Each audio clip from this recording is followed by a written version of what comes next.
Hello students, in the previous lecture we have studied basic numericals regarding our first chapter, that is singly reinforced beams. Now today we will be discussing further more numericals and somewhat advanced version of it.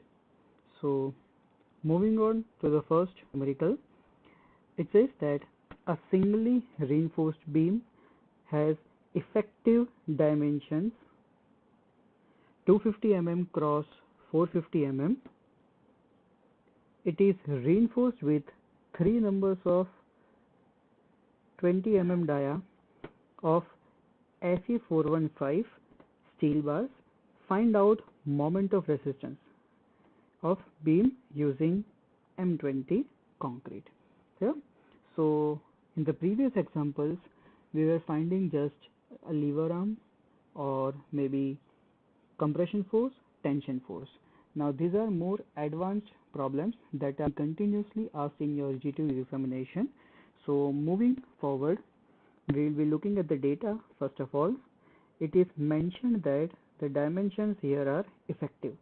That means 250 will be small b and 450 will be small d. That is our effective depth. Now it says that it is reinforced with 3 numbers of 20 mm dia steel. That means AST is already been provided. In the previous video we were finding AST, that is area of steel in tension zone, and in this sum AST is already been provided to us and the grade of steel is given as Fe415. We need to find moment of resistance. That is our main question.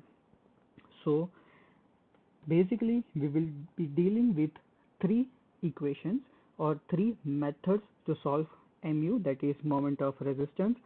The first being xu equal to xu max. As we have seen in previous video, we used this equation, that is xu equal to xu max, because in the question itself it was given that the section is a balanced section or a limiting section.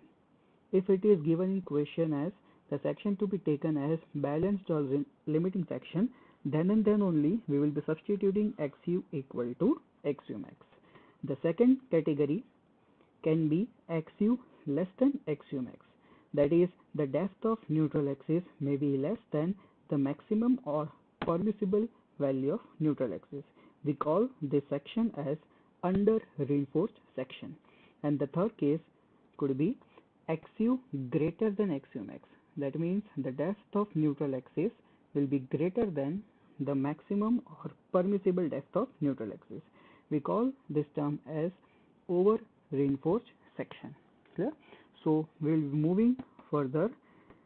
In the previous examples we were just assuming, or it was given in question that it is a limiting section, so we were dealing with only this term, that is xu equal to xu max. In this case, or from now onwards, we will be proving in each and every sum what is the relation between xu and xu max. So the first step, if the question is asked to find moment of resistance, every numerical that belongs to this category, that means to find moment of resistance, the first step will be to relate xu and xu max to prove that whether it belongs to balanced section, it belongs to under reinforced section, or it belongs to over reinforced section.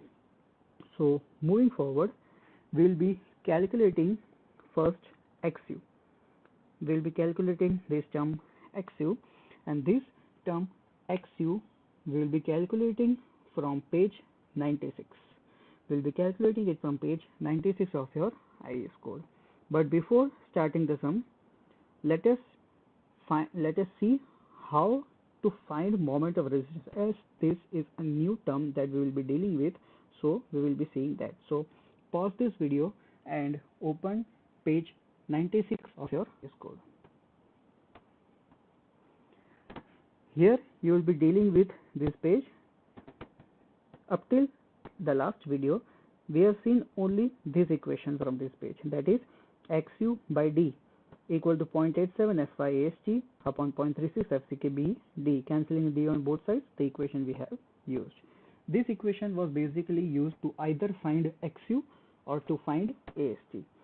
Now from this lecture onwards, or moving towards the more advanced sums, we will be dealing with moment of resistance.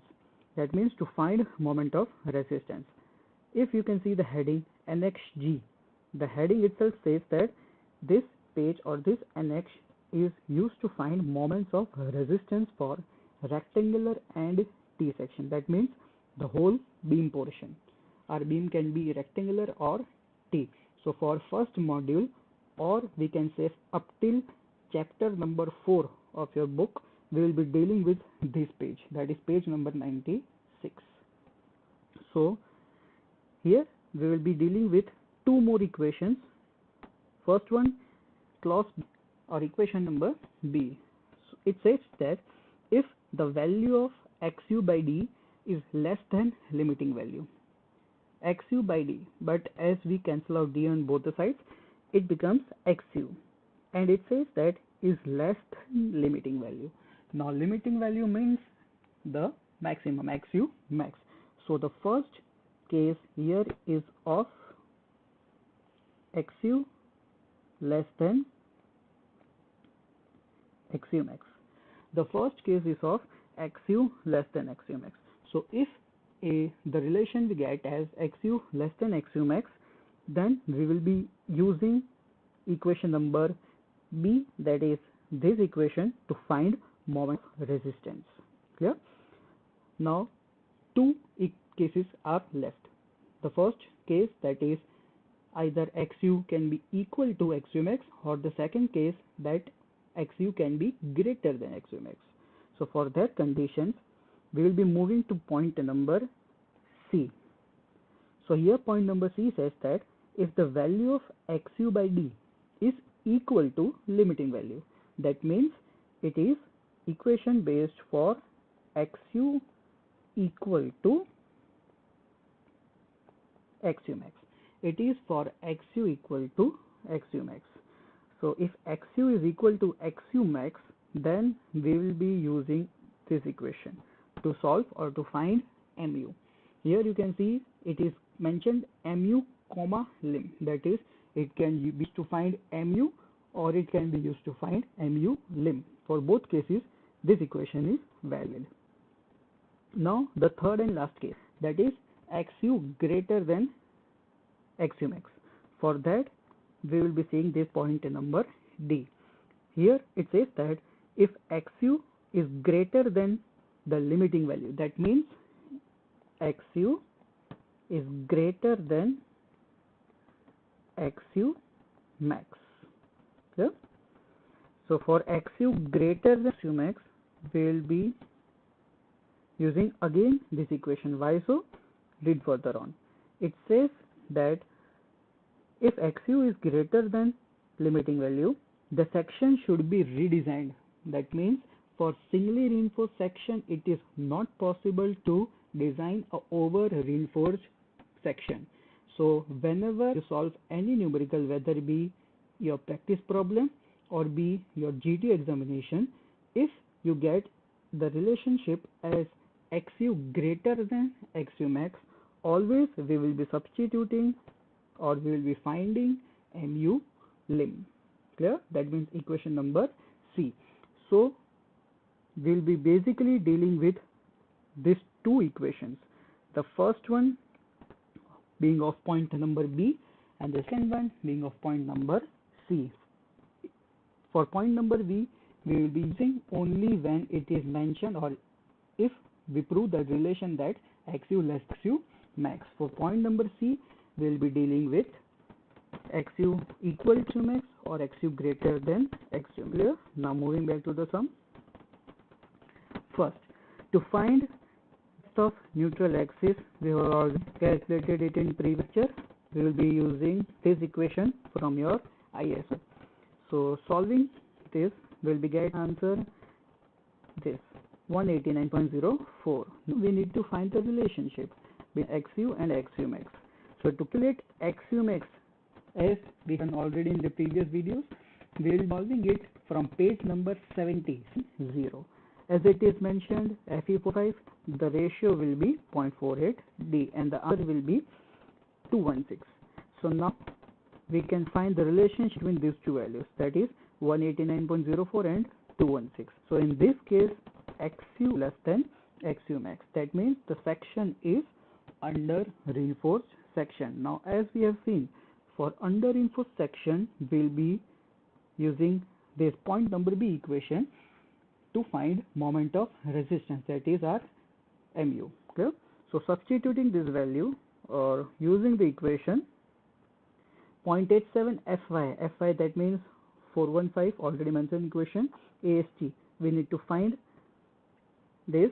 Three numbers of 20 mm dia are already given the data in question.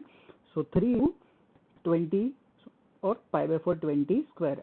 Area of a single bar will be pi by 4 20 square. 3 bars of 20 mm diameter are given, so 3 into pi by 4 20 square. We will be getting the overall area, which comes out to be value. So now D, small d, that is effective depth given in question. Fy, again 415, AST as mentioned.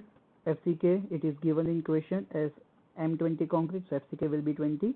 B and D are given in question as data. So everything is mentioned in our question. We will be getting this answer.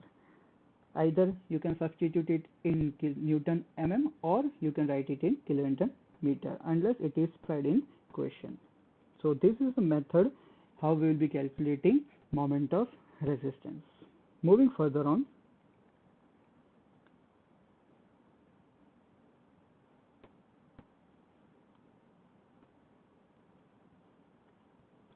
the next question here says that a singly reinforced rectangular beam 230 mm across 480 mm effective depth, again the depth is given as effective depth, so this will be small d, has to resist a factored moment. Now this is something new, so we'll be discussing it in further.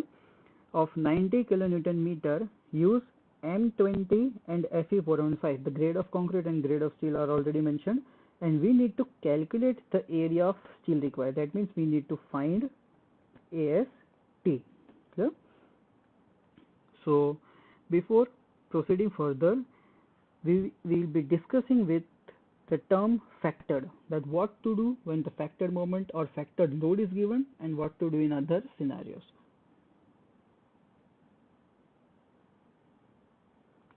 And this is the most important topic of your whole module, that is up to chapter number 4, or you can say even the whole RCC portion.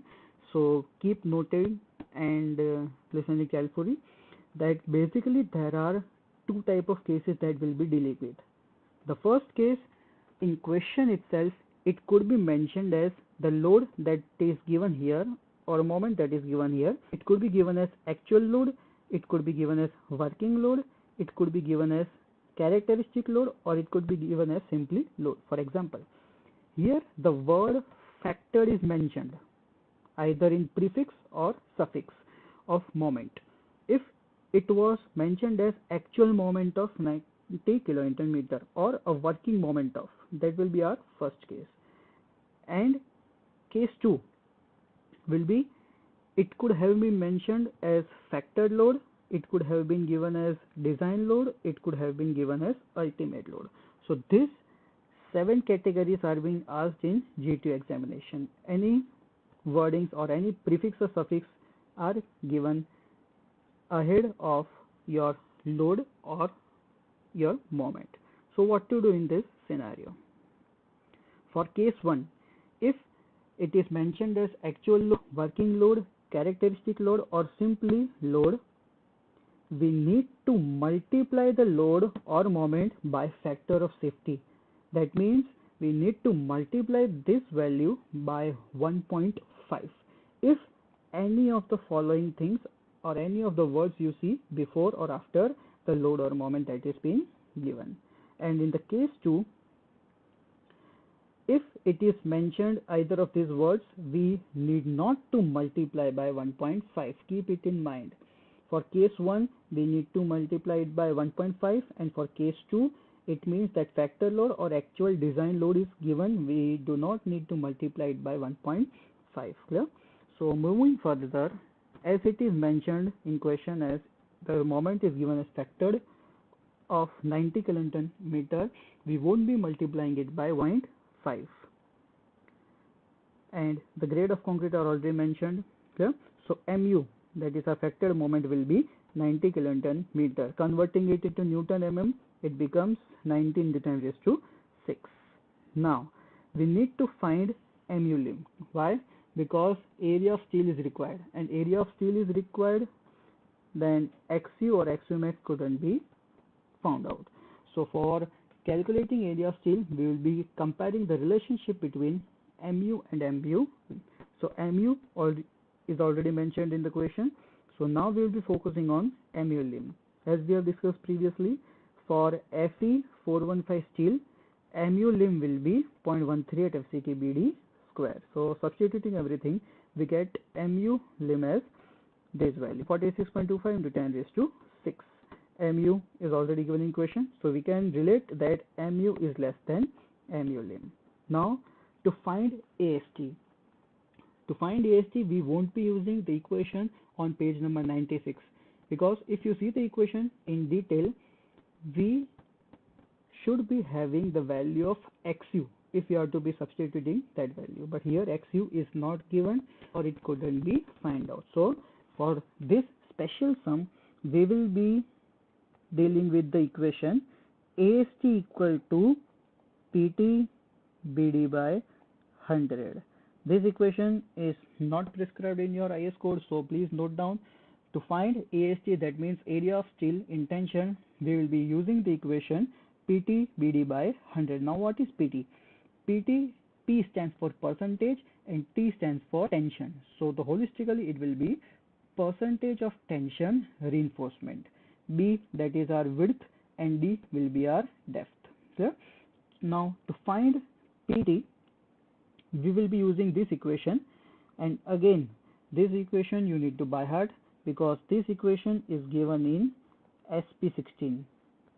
That is similar to IS code, but SP16 is not allowed in degree engineering, so we need to by heart this equation, that is 50 FCK by Fy. If you substitute this value here, it will be 50 FCK by Fy 1 minus under root 1 minus 4.6 mu upon FCK/BD square. We have every data to be substituted here, and after solving we will be getting the answer as PT equal to 0.53, and as P stands for percentage, the unit of this will be percent. So PT will be 0.53%. Now some things that are not prescribed in your book, and that you will be dealing with whether to check that your answer is correct or not. Now PT means percentage of steel. You can visualize that the beam section, that is 230 cross 480. You can compare the area or easily find the area of this section, rectangular section B into D. Now of the overall area, the steel content will be just 0.3. So just imagine, of the overall area, that is cross section area, the steel content will be just 0.53%. It is not 53%. It is just 0.53%. So just imagine the quantity of RCC used, that is quantity of concrete used, and the quantity of steel used as compared to concrete. Clear?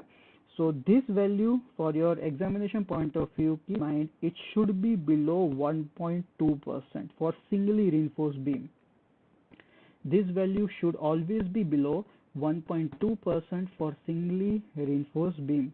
So while calculating, if you get answer above 1.2 or 1.25, it means you have made a mistake. So keep that in mind. It is not prescribed in any book, so it will be beneficial while solving. Okay?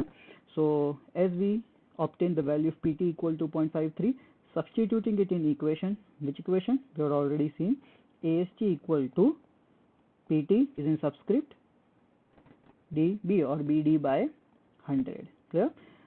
We will be getting an answer that is 585.12 mm square.